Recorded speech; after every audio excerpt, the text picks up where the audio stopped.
Metro 7 Pakistan के साथ इस वक्त मौजूद मैं KTS सिविक सेंटर में, और KTS सिविक सेंटर में यहाँ पर general workers KTA employees union की जानिब से जारी है, जहाँ पर लेबर फेडरेशन MQM के ज़ेर एहतमाम यहाँ पर जनरल वर्कर का इजलास हो रहा है। आइए चलते हैं इनके इजलास की जानिब। आइए। तो उम्मीद है जो साथी हमारे साथ मजमा होकर चल रहे हैं वो आइंदा भी इस परचम को बुलंद रखेंगे और अपनी लामतनाई जद्दोजहद को, मजदूरों की जद्दोजहद को, मेहनत कशों की जद्दोजहद को, कलमकारों की जद्दोजहद को इसी तरीके से जैसे कल लेके आगे बढ़ रहे थे, इसी तरीके से आज भी और कल भी आने वाले दिन पे इस जद्दोजहद को जारी और सारी रखेंगे।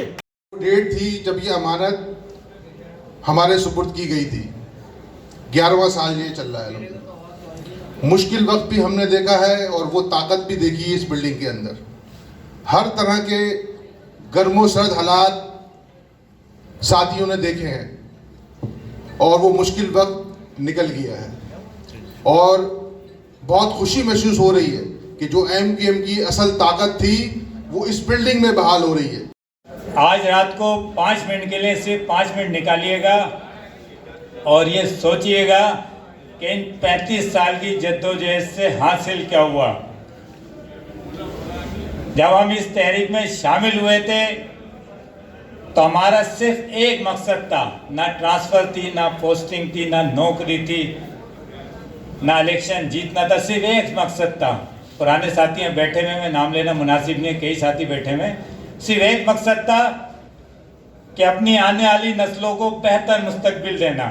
यहाँ बैठे हुए तमाम लोग मैसेंजर हैं, हम तमाम लोग पार्टी के मैसेंजर हैं, तो लेकिन हम सब का फर्ज है कि जहाँ जो है वो अपनी जिम्मेदारी काम के लिए पूरी करेगा इंशाअल्लाह।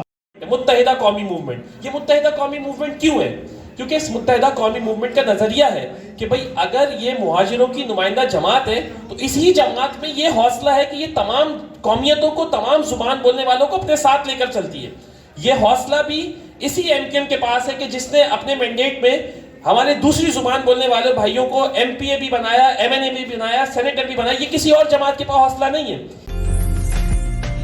उम्दा में पकाएं और जी भर के खाएं।